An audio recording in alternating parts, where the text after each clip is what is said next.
Oh, it was very painful. I'm not even sure I want to talk about it. What can I say? I hired the wrong guy. That was Scully? Yeah. And he destroyed everything I'd spent 10 years working for.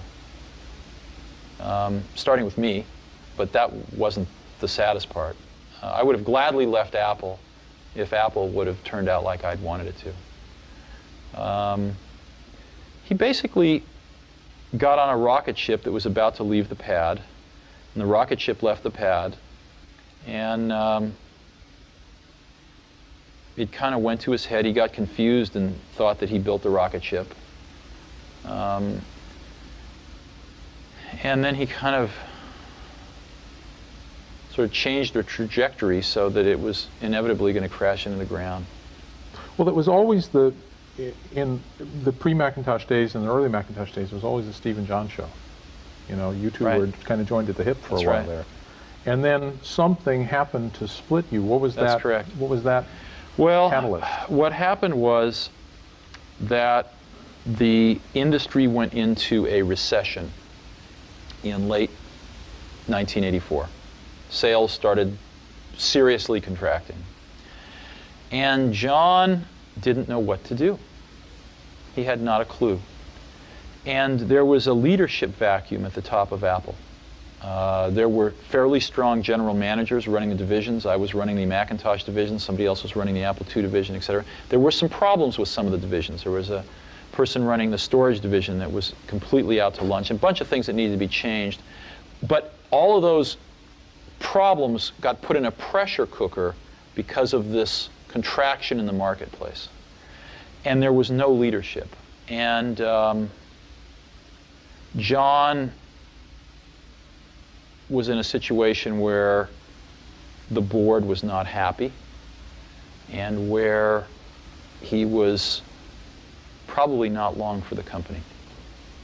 And one thing I did not ever see about John until that time was he had an incredible survival instinct. Somebody once told me this guy didn't get to be this, the president of PepsiCo without these kinds of instincts. And it was true. And John decided that a really good person to be the root of all these problems would be me. And so we came to loggerheads. And John had cultivated a very close relationship with the board, and they believed him. So that's what happened. So there were competing visions for the company. Oh, clearly. And Well, not so much competing visions for the company, because I don't think John had a vision for the company. well, I guess I'm asking, what was your vision that lost out in this instance? It wasn't an issue of vision. It was an issue of execution, in the sense that my belief was that Apple needed much stronger leadership to sort of unite these various factions that we created with the divisions, that the Macintosh was the future of Apple, that we needed to rein back expenses dramatically in the Apple II area, that we needed to be spending very heavily in the Macintosh area, things like that. And John's vision was that he should remain the CEO of the company, and anything that would help him do that would be acceptable. So I think that Apple was in a state of paralysis in the early part of 1985, and I wasn't at that time capable, I don't think, of running the company as a whole. I was 30 years old, and I don't think I had enough experience to run a $2 billion company. Unfortunately, John didn't either.